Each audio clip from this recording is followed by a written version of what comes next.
Bonjour à tous. Alors aujourd'hui, j'aimerais vous montrer en fait quelque chose que beaucoup d'entreprises locales ne comprennent pas encore. C'est-à-dire que pourquoi certaines publications réalisent plusieurs centaines de partages, génèrent énormément en fait d'interactions et restent dans la tête des consommateurs. Alors que d'autres, très souvent, on le voit, passent complètement en fait inaperçus. Et contrairement en fait à ce qu'on entend très souvent, ce n'est pas une question de chance, hein, c'est surtout pas non plus uniquement une question d'algorithme, puisqu'à travers plusieurs en tout cas, publications organiques réalisées par nos clients, nous avons observé justement des mécanismes en fait qui reviennent systématiquement. Et c'est exactement en fait ce que nous allons voir ensemble aujourd'hui dans cette vidéo.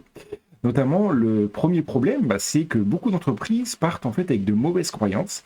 Elles pensent tout simplement, souvent qu'il suffit tout simplement de publier, que plus on publie, mieux c'est, que l'algorithme décide de tout, ou encore qu'il faut simplement, bien entendu, être régulier. Alors, bien sûr, la régularité est très importante.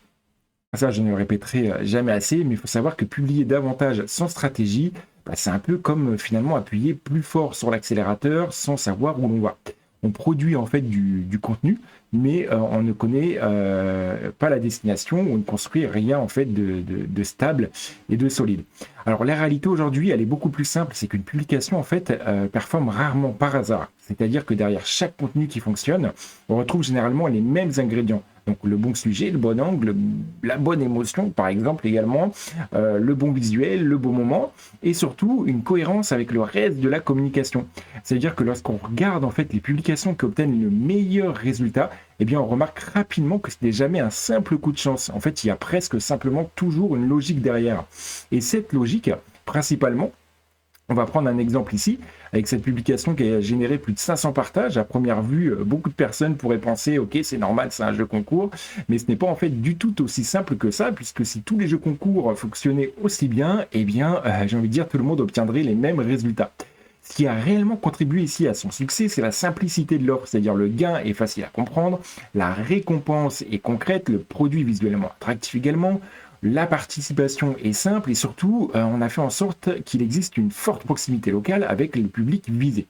Alors ça, sur ce qu'il faut retenir, en tout cas sur la slide précédente, c'est justement en fait que le concours en lui-même a pas fonctionné, si vous voulez, directement. Ce qui a fonctionné, c'est la mécanique marketing derrière. Ça veut dire que beaucoup d'entreprises copient en fait le format.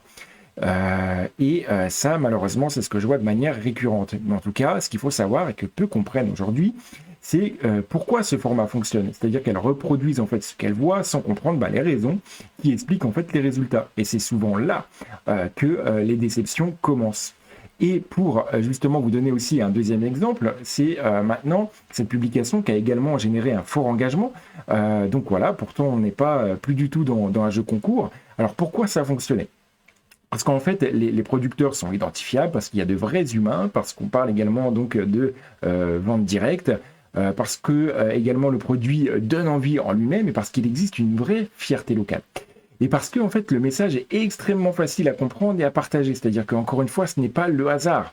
Ça veut dire que ici, vous avez eu justement un vrai point commun, tout simplement, et c'est là que l'on découvre quelque chose d'intéressant. Puisque ces deux publications, comme on peut le voir, semblent très différentes, mais pourtant elles utilisent notamment les mêmes leviers, ça veut dire l'émotion, la proximité, l'humain aussi, et puis aussi une promesse qui est claire par rapport à l'audience. Et un message compréhensible en quelques secondes, eh bien les consommateurs, eux, ne partagent pas un format, ils partagent surtout ce qui leur parle, ils partagent aussi ce qui les touche, ils partagent ce qui fait écho à leur quotidien.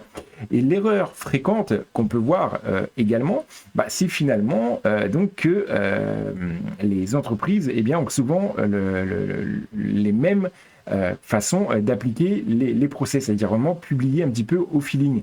Elles parlent principalement de leurs produits, de leurs services ou encore de leur entreprise, mais le problème, c'est que les consommateurs, eux, pensent rarement à cela en fait. Eux réagissent davantage à leurs envies, à leurs problèmes, à leurs émotions et à leur quotidien.